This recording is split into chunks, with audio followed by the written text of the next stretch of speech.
Okay, what is going on? You are watching and, of course, listening to Tags Live, aka Talk About Gay Sex, the live edition, where we're here every Wednesday night on the Crowdcast platform. This is episode 565. I am your host, Steve V, alongside partner in crime, Wonder Woman over there, Kodi, Maurice, Doggette. How the hell you doing, Wonder Woman? Hello, darling. I'm feeling powerful and womanly today. How are you doing?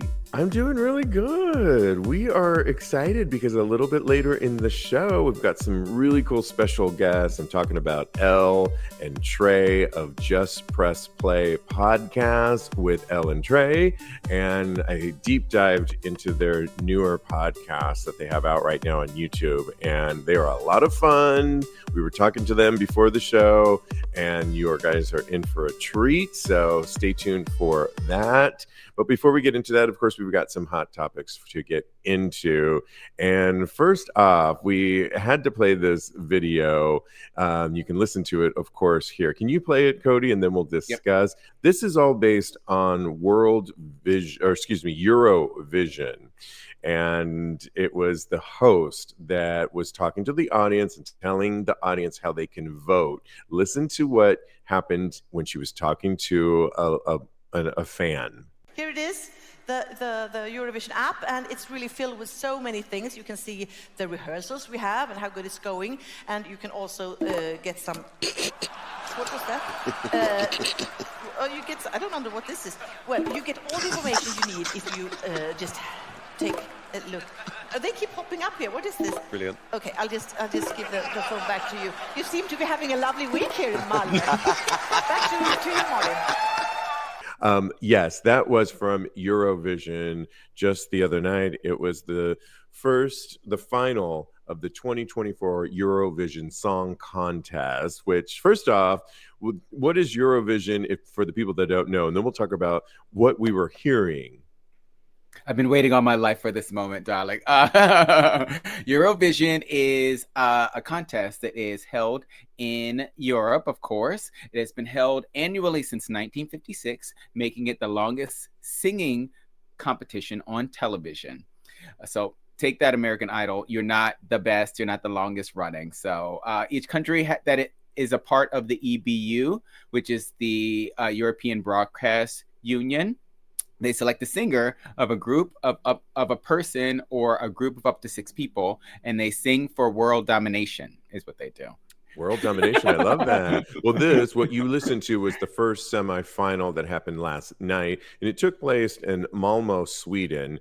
And this was the host, that Petra Mead, who was encouraging viewers to essentially download the Eurovision app so that you could ultimately cast your vote, because we're going to go on to Saturday, the grand finale, and you'll be able to vote on the semifinals, which are tomorrow night, and so on and so forth. And as she borrowed the phone from a man that was seemingly in the audience standing there to demonstrate how you could do it, you could all hear the noise, Grindr notifications coming through his cell phone, and he looked horrified in the video. But if you did a deeper dive, though, into this story, Eurovision this was a joke, a planted joke. I don't know if they actually told the man that they actually borrowed the phone, but I think it was actually a joke, and it was all in fun. But I got to thinking a little bit about it, because the closest thing we have is American Idol, and that would never fly. A Grindr joke on major broadcast TV, even in 2024,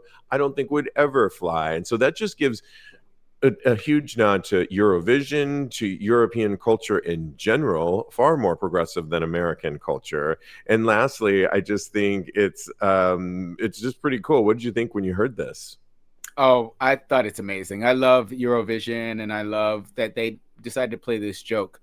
Eurovision is such an amazing platform for upcoming artists that are already established, because not only is it popular, these songs go on and these performances go on to have a life of their own even after they're performed. And I'm telling you, we were talking about American Idol, and they would never, ever do this. This is something that American Idol is known for, kind of dimming people's gayness and telling actual artists to butch it up and to not come across as gay, because it's not going to be good for voting. It happened to Adore Delano. It's happened to numerous people.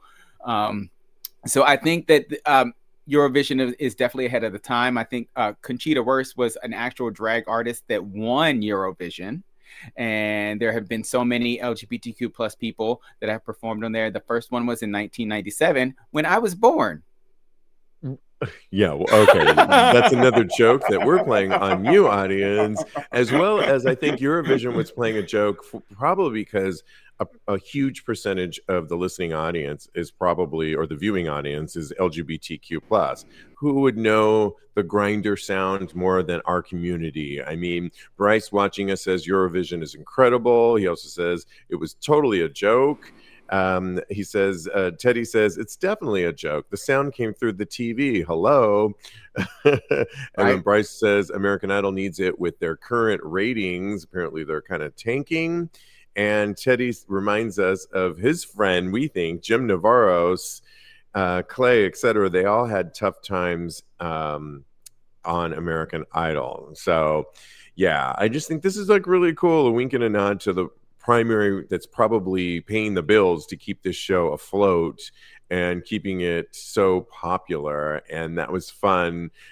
I mean, I don't know if the guy was really in on it, but hilarious. Definitely. Yeah, definitely fun.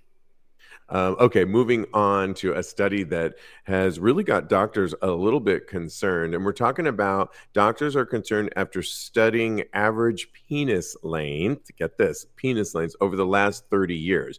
And in this study, they polled over 55,000 men about their penises. And researchers have studied the average change in penis length over the last 30 years, and they're kind of concerned about the findings. The Stanford University research team took a look at the length of 55,000 different dicks from 1942 to 2021, and they gathered data from 75 different studies, which included data from different states. So it's a pretty extensive study on dicks and dick size, and I'm all here for it. Well, Dr. Michael Eisenberg, a professor of urology at Stanford, explained any overall change in development is concerning because our reproductive system is one of the most important pieces of human biology. And studies in this study have shown that a whopping 25% grew from 4.8 inches to 6 inches. And this seems really good, right, Kodi? I mean, who wouldn't want... I mean, are we drinking more milk? They used to say that back in the day. Is the water better today? Well, wait, milk makes your dick bigger? Is that what happens? Your body's bigger and your muscles, apparently. That was the old myth. And okay. So when flaccid, researchers found that the average size was 3.4 inches, and when stretched, it increased to 5.1 inches. And it sounds like dicks are increasing inside. Well, why are urologists a little bit concerned about this? They said, as we change our body's constitution, that also affects our hormonal milieu. Chemical exposure has also been posited as a cause for boys and girls going in puberty earlier, which can affect genital development. And I think when it's all said and done, it sounds like a great thing, Kodi, that, you know, dicks are getting larger, and for the Gen Zers and the newer generations is like, you have some really good choices when you get to sex. However, I think not it's just them. Me too.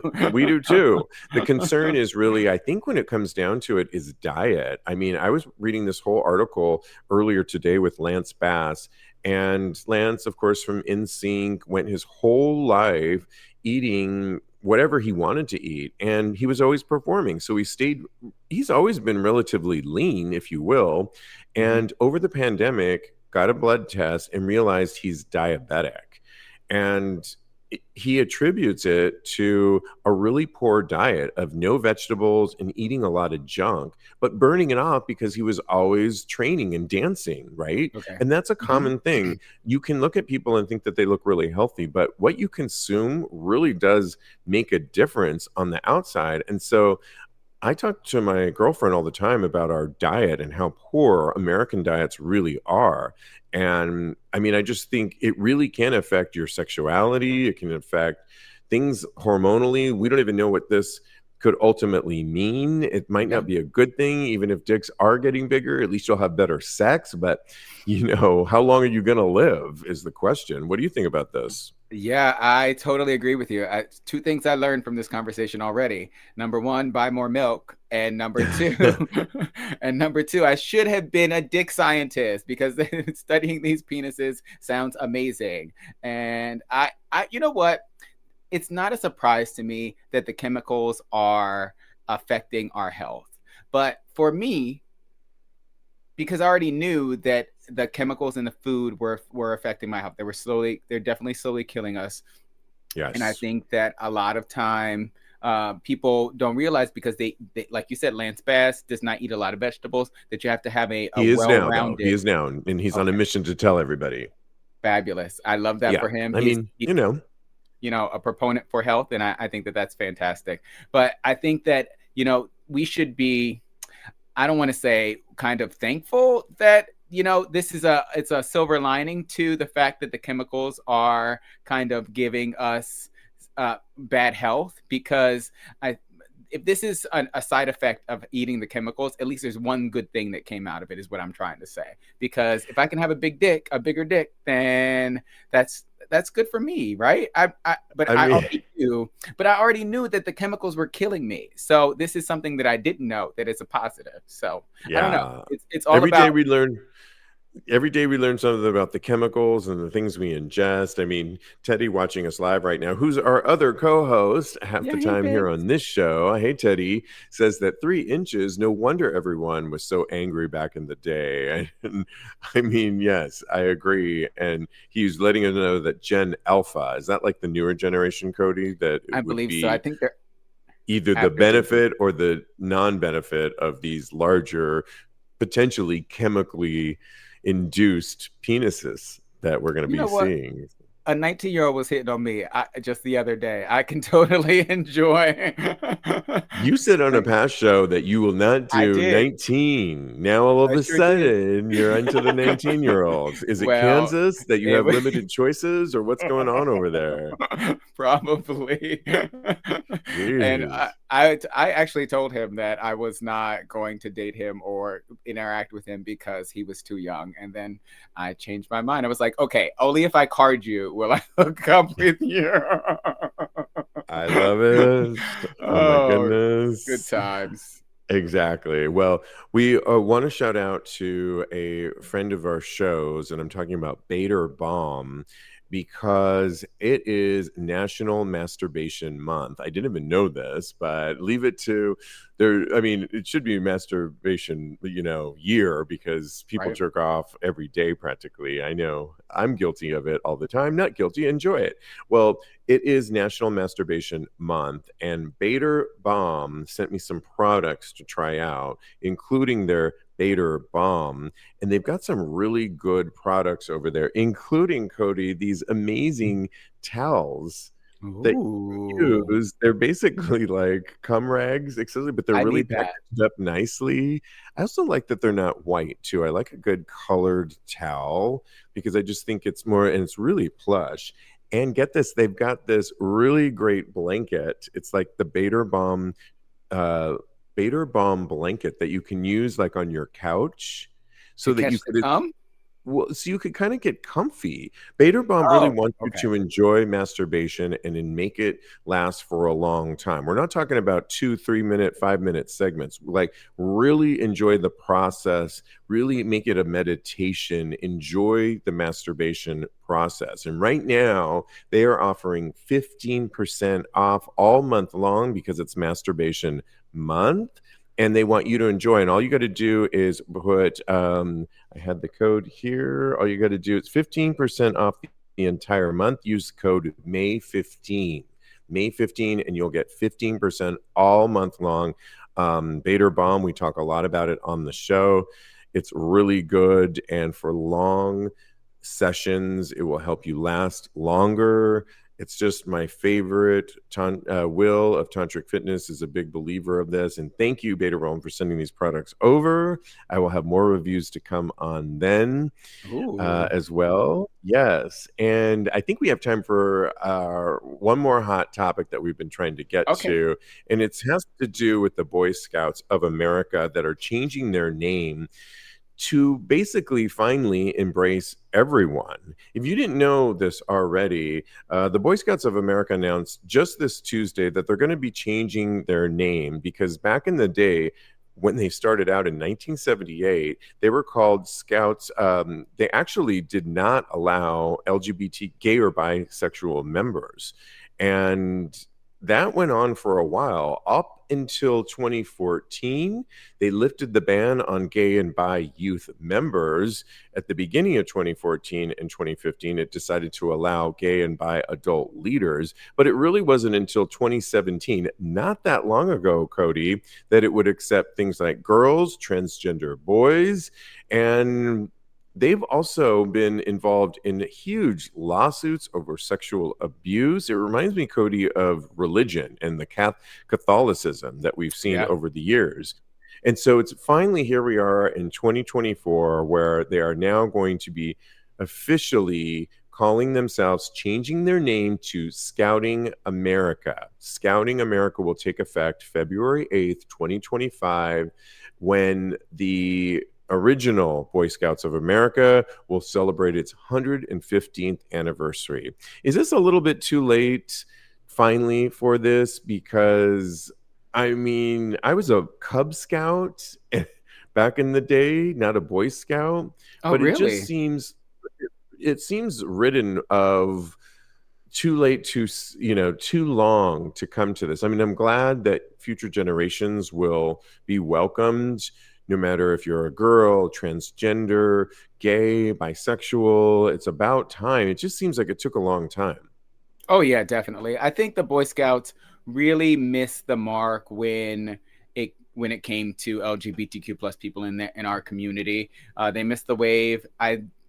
They're not really that relevant anymore. They haven't been all that inclusive. I feel like they're partnering with the church is kind of what held them back a little bit. And I think that it's just not something that's viable anymore, honestly. I was a Boy Scout when I was a kid. And oh, nice. Yeah, I sold those cookies and everything. You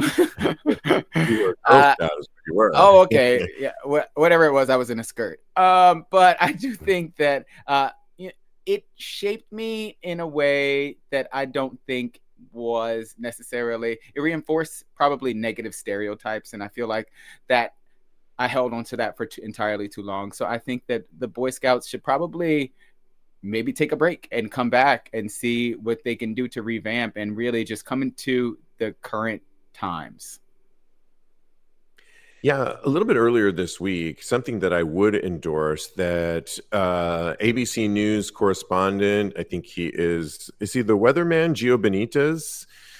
He works for ABC. I think he's the transportation newscaster over there. Gio Benitez, who's gay, by the way, rappelled down the Empire State Building. And he did this because he wanted to bring attention to an organization called Outward Bound. And Outward Bound is an organization that encourages and puts together, like when you're in high school, you can go to these trips around the world for a semester and learn how to camp, how to hike, how to survive basically in outdoors, and really rely on your friends and your neighbors. And you really have to, you learn a lot in a short period of time. And I think it's really amazing. This would be something that I would want to put, if I had children, put them in versus the newer version of the Boy Scouts of America, because I think it's much more progressive. Oh, definitely. I love Gio and his husband, Tommy. So this sounds amazing. When I have kids, I'll probably hook them up with this. So hi, Tommy. Hi, Gio. Yes, and they're adorable, and it sounds like they're doing great things. And this would be a great time to bring on our very special guests. Bring on Ell and Trey of the Just Press Play podcast. with Ell and Trey. There's Trey, I see him, and there is Ell, and we got your names in there shimming over there. Welcome. Mics on. I think I yes, okay. Yes, I have their mics on now. We're good. We're good. We're just going to round robin these questions, but jump in at any time. Listen, I've been watching your brand new show on YouTube, Just Press Play podcast with Ell and Trey, and I love it. It's so fun. I feel like I know you guys because I was deep diving in all last night, and you guys are a lot of fun. You guys are very close, if not BFFs. And Kodi and I are BFFs, but we didn't really become best friends until we did the show. In other words, I knew Kodi. I asked him to do the show because I know he'd be a great co-host, but we didn't really know each other that well. Well, we've become BFFs. It sounds like it's the other direction with you two. Like you guys have been best friends and then decided to do the show, or you tell us. Yeah, I would say it all is kind of going in the same direction at the same time, where just being aligned creatively has helped make our friendship even stronger. And we were friends before we started, but since we've started this podcast, I think it actually informs part of the brand, which is creating a space for people to come on and join our chosen family, especially other queer people of color, because we've just seen the great impact that has had on our friendship and our lives in general. So, yeah. You muted, girl. Come on. Can we unmute him? Just like us. I'm trying. Okay. So tell us a little bit about how Just Press Play came to fruition. Like you guys were friends. How did the idea of Just Press Play come about? Well, it kind of came about because of the gay audacity, He had the equipment. We would just be sitting there. We think we're talented. And it's like, we're just sitting in his living room. Why not? Set up the lights, set up the cameras, and just press play. Or just press record, which kind of informs the name. That's kind of where the name came from, because we didn't really have an idea for a show. Yeah, I mean, one of the things I loved so much is that you're people of color. And, there are so many podcasts out there now, but I still think we need to see more people of color, and our experiences are different. How important was that for you guys to have a show that represents? Yeah, I mean, it is important. I'm glad you said that. It's like people think that Black people, Black gay people, Black queer people, other people of color, even that umbrella term sort of indicates that we're a monolith and that we all think alike or have the same opinions about things. But I mean, there are things that Elle and I disagree on. There are things that I disagree with the guests about. Some of our viewers, as I learned, everybody likes to make jokes about gays doing drugs, but nobody likes the term addict. We don't want to talk about that. Ooh. So I love that you guys went there on that episode. Yeah, I did, but it's kind of the brand, giving a hot take. But I think it's important. And part of the way I think of it is I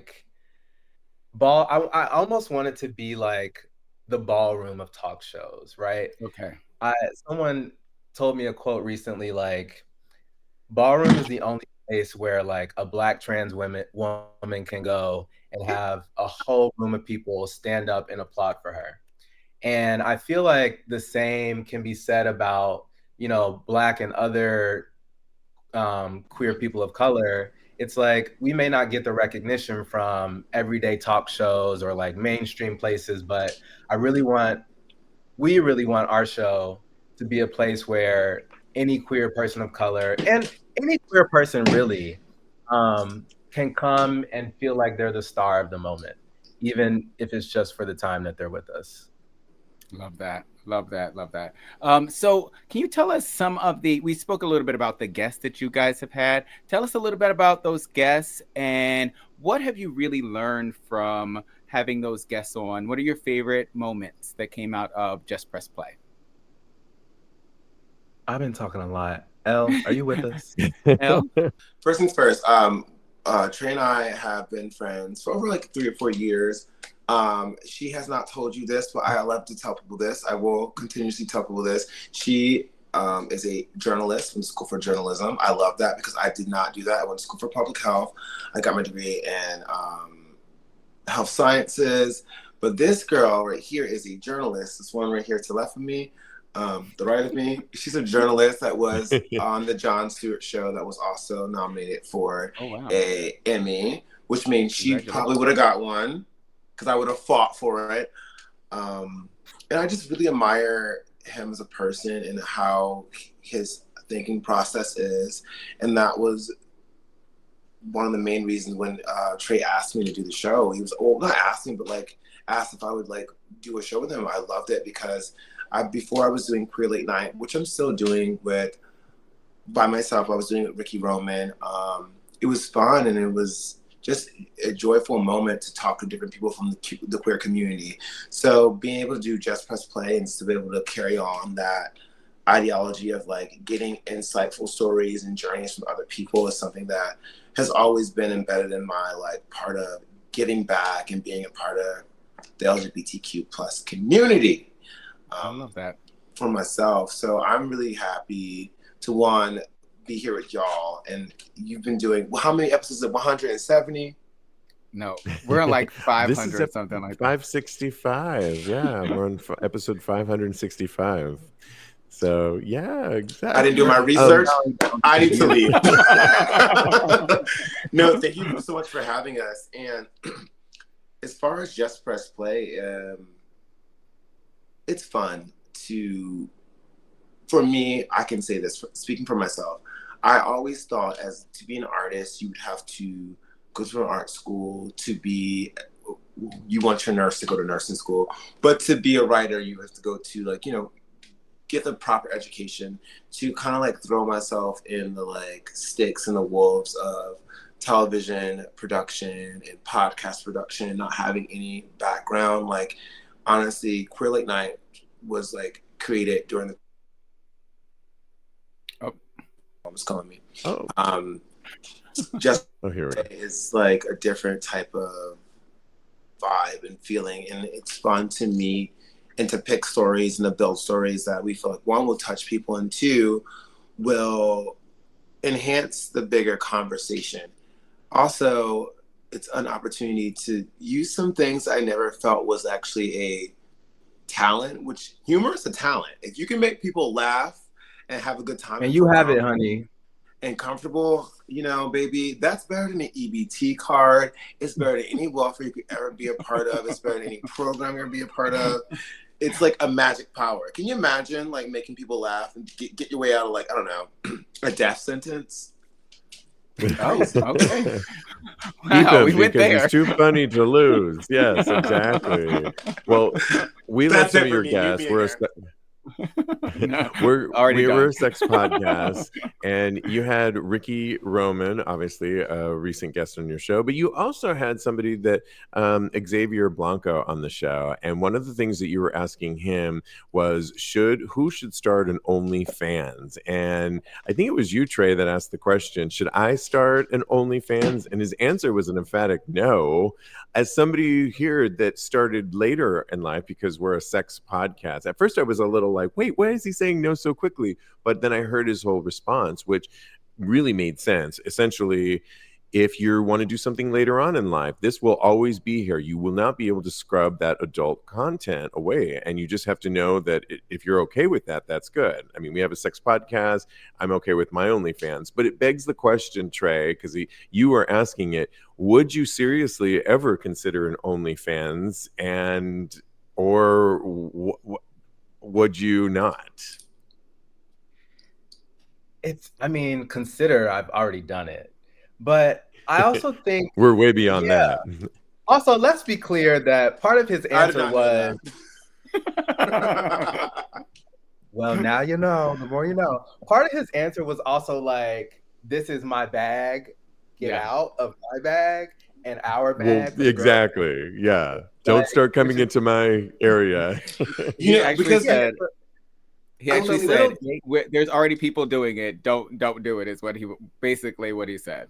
And it's a lot Right. of work. Like I started an OnlyFans. I got like past like the several ID checks. They finally like opened the account, but then I just started working with children. Didn't see that coming. So now I don't think I can do it. Probably shouldn't. But it's a lot of marketing and networking and liking. It's not just you. The filming aspect, that I feel like might be the easiest part. It's like, depending on who you ask, find someone, film it, make it. In this world of like podcasting and television, we have to find an editor and find a way to find sound bites and, you know, have enough real content. And I think it's, you know, another thing too for him is like, if you're going to start an OnlyFans, know that this is just not like a quick one and done. You need to network. You need to do a lot of these things that is 8 hours of work every single day, whether you're recording or not. Yeah, I think a lot of, like, the essence of what he was saying is that I think a lot of people are looking for their lottery ticket. Like, their quick, get rich quick scheme. But at the end of the day, whether it's porn or podcasting, like, or anything else, it really is more so going to be you grinding it out for a long time. Like, as you all know, like, you've been doing this for a while, and it takes time, no matter what, to really have some shit pop. Yeah. So, and the dedication, like to be 500 episodes in, I mean, that's amazing. So yeah, also OnlyFans, I don't think that's my ticket. Honestly, I giggle too much. I'm also it's not for everybody in life, so I can't do it. So, okay, so I don't want to make this all about OnlyFans, but something came to my brain as you were talking, Elle, about how you're working with children now. So do you think that, because we've discussed this on the show for a couple times, do you think that people should be entitled to live their lives no matter what their job is? And should they be like entitled to being on OnlyFans if they want to, even if they work with children despite their profession? Because we've talked about Adam Adame and how he got maligned for being for jacking off on like not YouTube, but like a sex masturbate type deal, and it got recorded and sent to his bosses, and he had to get fired. So what do you think? So here, this is like a gray, weird area. I have respect for all sex workers, content creators, things like that. I don't think that you should lose your job as a nurse. I don't think you should lose your job as a pastry chef. The thing about being a teacher is that it's also that other side of the internet is accessible to everybody, right? So if you're not a great parent and you just leave your kids willy-nilly, and I'm not going to say not a great parent, but if you don't watch your kids 24/7 and they have access to certain things, maybe it's not the best. Do I think a teacher should lose her job or their job? No. But I do believe, in my own opinion, it's just my opinion, there comes a little bit like a fault line of things that you can and can't do for certain professions. If you look at, I mean, and it's not a lot of professions. If you look at joining the military, joining the Air Force, if you can't see, you can't join the Air Force. I don't know how that relates to OnlyFans, so I'm going to move on. I don't know how to really, if you're a teacher, it's just hard, right? Yeah. Because you're not a teacher to just small children, you're a teacher to teenagers, and I was ruthless as a teenager. If I could go back and look at my science teacher naked, but also, like, then what? You know?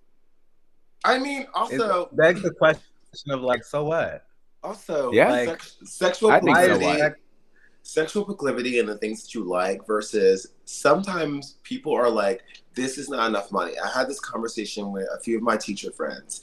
They don't pay teachers nearly enough to be teachers, right? So if you're making, I think the low end of New York City's scale as a teacher is somewhere around $58,000 to $62,000 to start without being a 10-year teacher. That's still very low, like in retrospect to like taxes being taken out to having like a regular life, the cost of living in this city. So I don't know.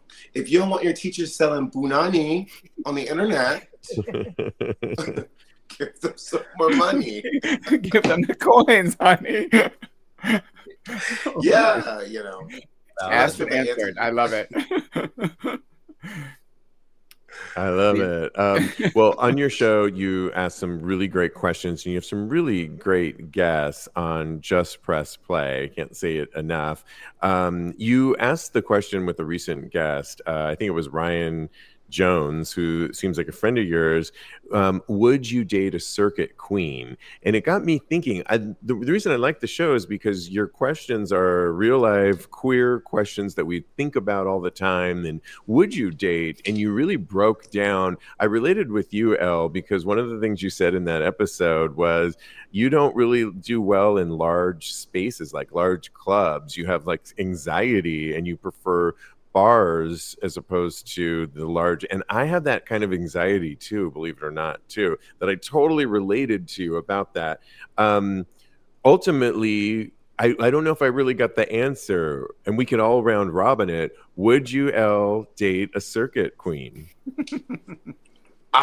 You know what? I'm gonna go ahead and be a gray area person, because I feel like this. No gray. We're black and white today. Kidding.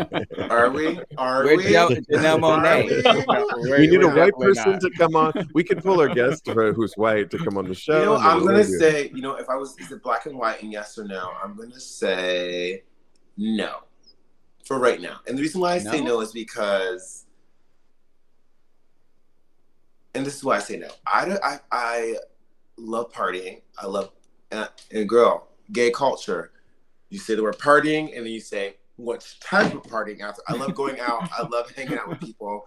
I love bars. I love the little bar scene, a little like hardware, a little like Ninth Avenue Saloon.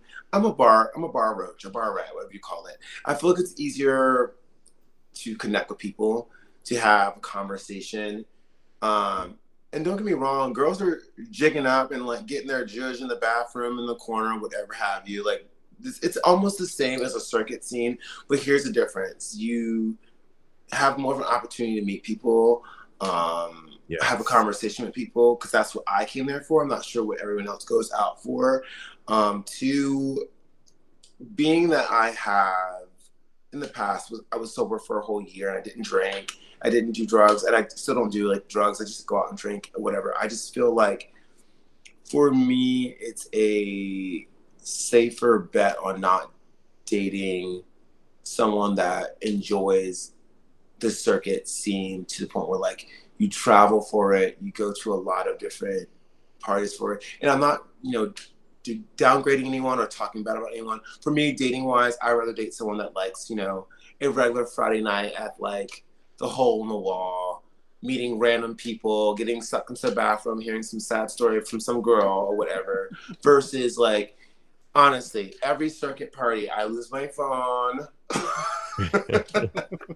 It's an arm and a leg to get into it. First off, people are buying their tickets months in advance. Yeah, the wait, standing in that line is the worst. And you know, Kodi, I can't do the wait. Oh, I mean, no. Yeah. But I also just want to be clear too, like, just to be like honing on this, like we're not, you know, in our show, we're not judging anybody or like shadow anything. It's just like for me, dating wise, that's not someone that I would look into. And I will say this too: circuit culture to me still teeters on that like exclusionary like culture of when I was in Miami, and this is when I wasn't drinking and I wasn't just really focusing on my mental health and like being sober. There was a point in which I was at a party and no one was I was sober, and I was like, you know what the problem is in circuit culture? Everyone's just like going off of like whatever fucked up cues we're giving each other. Because like no one said hi to me. Everyone just nudged me or shoved me and then stared at me. Oh no. Doing that. I mean, Trey, it brings up a really good point that your show does a really good job of, is as content creators, as podcasters, we really have to share our personal stories, and that's how people relate to us. How do you feel about sharing your personal stories and things like dating circuit boys and things of that nature? I think always tend to pick and choose which parts of ourselves we're gonna Okay. reveal, you know. I try to lead with as much honesty as possible, but I also think that's like it's brave. It's a brave thing to do, even if it doesn't like always seem like that. Because part of why I felt so liberated to make comments about the circuit scene and circuit boys and circuit queens and all whatever is that I actually was in a reality series called The Circuit as a circuit queen. Like I used to be very immersed in that world, like every weekend going to a different circuit party, like until it became too much, like on my brain, on my body, on my spirit. And you know, Elle mentioned like his sobriety. I think, you know, one thing we haven't really talked about publicly is how that was like a part of something that like forged our friendship. Was like when we met, it was actually at a time when I was sober and Elle was not. And it was very interesting coming into each other's lives at such crossroads. Yeah, and I won't go into any specifics, but I just remember being like, that'll be the Please after do. show. But I was gonna say, wait, I want to know. We're gonna have you. We're gonna hold you to after. Elle's like, no, I'm gonna mute the mic, but yeah. Oh no, it's fine. I was having some fun, and he was like, "Girl, this bitch, she's like a fucking Golden Corral buffet. We don't want it. We don't want it." Like, ain't nothing wrong with that. Okay. We're doing this. It's the pandemic, honey. Let's tone it down. We're all in the house. We don't have Not too much. Not too much. Too much. Okay. Spill, honey, spill. To answer your question too about circuit queens, like the answer for me is no. Just because I think that, first of all, if a person is identifying as a circuit queen, like not a person who goes to circuit parties or goes to circuit parties from time to time, that is such a specific lifestyle, like I said on that episode, that I do not find conducive for the type of relationship that I would want at this point in my life, right? And part of that is my own insecurities. If you're out there doing whatever and I'm at home sipping my tea, reading a book, I'm jealous. I've got FOMO. I've got all kinds of psychological things going on. And I'm like, why would I choose this if I'm not in it too? And that's just where I'm at. That's my perspective. But you know what? There's always a time and space for the girls. Like, I mean, like, not to say that I won't go to like a Battle Ham. They had Battle Ham like last summer in Coney Island, and I know that Battle Ham is kind of like got its own gray area niche where it's like it's queer, it's whatever. But like, I'll go to something, and I'll go to like a horse meet here and there. But like Trey said, like to chase after and only go. I know people that only go to circuit parties, and I just can't. Honestly, well, I want to join you at Mother Disco because you were talking about it on your show at $3 Bill, and it sounds like a lot of fun. So it's a lot of fun. Just don't let any drunk people try to talk to me. Exactly. I think that's a standard rule for all of the parties. Okay, yes. Don't let any drunk people, extremely drunk people, talk to you. Yeah. Well, I'll go to Mother Disco together. It was good. It was fun. $3 Bill. Like, hopefully they'll give us some money, but all of us some money. But like, they have like a good like gauge on constantly moving the party along. Like it's always something there. And it was a comfortable party. It also was a day party. I'm sorry, I'm going to tell people my age, but I'm going to tell them anyways. I'm proud of myself. 35. I'm a day party girl. Start your party at 3.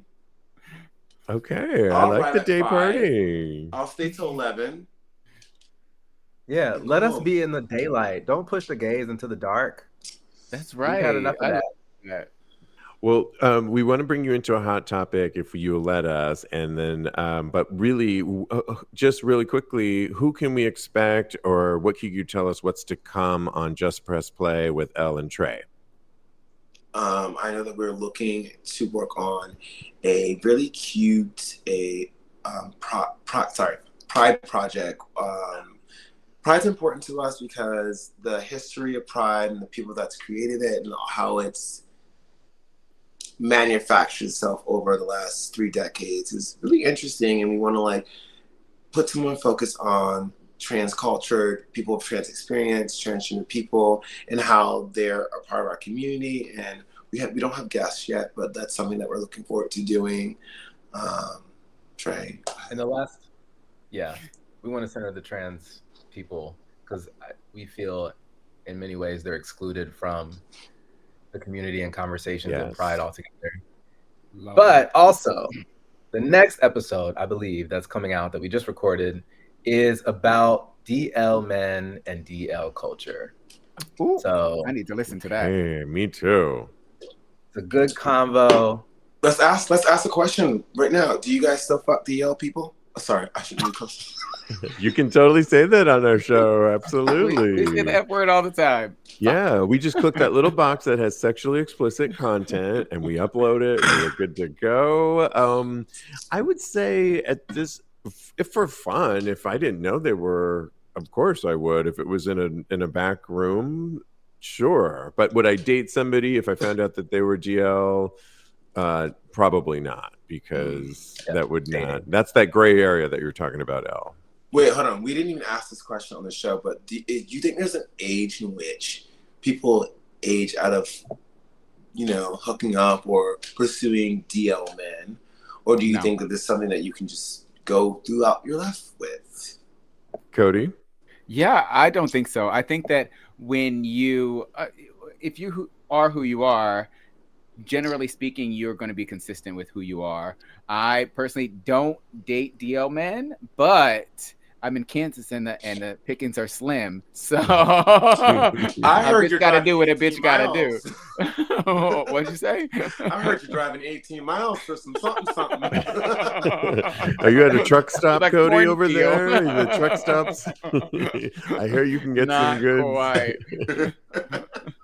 Well, yeah. Oh, I mean, goodness. we have somebody watching us live. Bryce says, "What is the appeal of DL men? Though I don't want my life in danger." Good point. I mean, There it is. We get into that. That is the is. truth. Yeah, right. Yeah. And I would imagine you have to respect everyone's journey. DL is a term that we throw around, but it just could also mean somebody's not ready to come out due to their culture, their background, their family. And I know we throw that DL around, but I can't wait to hear your episode. Kodi, did you have something? I was just going to say, and just because you're respecting somebody else's choices as far as their sexuality and coming out, doesn't mean that you have to accept that for yourself. And done. Boom. All right. What were you going to say, babe? Steve? Just, we want you to play this game with us that we do every week. It's called Thirst Trap. And before we let you go, we'll let everyone know how they can listen to Just Press Play. But I put it in the link there, and it's Straight Up Gay Porn's weekly question. And this week they asked the question, out of 19 gay porn stars, who took the best photo? And by the way, guys, they used to actually include videos too, so you had to actually press those. Thank goodness they've simplified it just to the photos. Don't worry, I saved it. Okay, you saved it. Good. All right. So out of 19, our job is to vividly describe who and why. We should probably go first, Kodi, so they know how to play the game. Kodi, out of these 19, who did you pick? I picked Nico Koopa because... Oh, stop it. That was my pick. Let me pick somebody else. I'm glad I went first. Everybody picked Nico Koopa. He's fucking hot. But I picked him because he is in a cowboy hat, and I'm in Kansas, for Pete's sake. Like, it's good. It couldn't get any better that or more kismet-y than that, because he's just absolutely gorgeous. As I mentioned, he has on that hat. He has a tattoo on his chest. He's staring off into the distance, and he's got his pants around his ankles. His big dick is flopping out, and he looks like he's about to have the best hoedown of life. So he's my pick for this week. I love him. He's great. And I will pick mine right now. I pick then as second pick Silas Brooks. and he's sitting clearly taking a selfie in a mirror. He's got a black, actually like a black shirt, long sleeve, but it's totally open, a gold chain on, and he's looking straight into the mirror with these beautiful brown eyes, totally hairless and smooth, but that dick is like hard, rock hard, and it's heavy looking. And Kodi, we shot with, there is a guy that Kodi shot, he draws you, Dispatcher, shout out to Dispatcher. And I just posed for him the other day, and he said the same thing about my dick. It's like, it's heavy, and that just meant a lot. Like when someone says your dick is heavy, it just conjures up a whole lot. This dick is heavy, so my vote goes to Silas Brooks and all that means. Okay, Trey, you're ready to go. I can tell you're chomping at the bit. I can see it. It's ready to pop out. Well, We lost look, I don't care. I'm gonna repeat. Nico just took the best photo because he looks like he's about to give you the type of punishment that you like. That you deserve. That you deserve. He's kind of looking off to the side, and it's giving story, it's giving narrative. The bush of hair atop the dick almost makes it look even more endless than it appears. The thighs are bulging out, and the jeans, right? It's not like they're right there at the knees, right? It almost looks as if they're in motion. Like, this is a scene. Something's about to pop off, and I want to be on the receptive end of it. It's this is a movie edit. Bounce on the shit. Wow. Oh my God. Love it. Excellent. And also, can we talk about how it's Cowboy Carter infused? So that's probably why we're vibing off of it, okay? Elle, I'm surprised you didn't pick him as well, because when we did our sound check, you had a cowboy hat on, and so it seemed like a likely fit. Now you've got the baseball cap on, but who do you pick? Okay, he had a cowboy hat on. Hold on one second. Yeah. Right on cue. Where did she go? Yeah. Well, let me talk about my man. Hold on one second. Oh, really? Maybe that's your hair.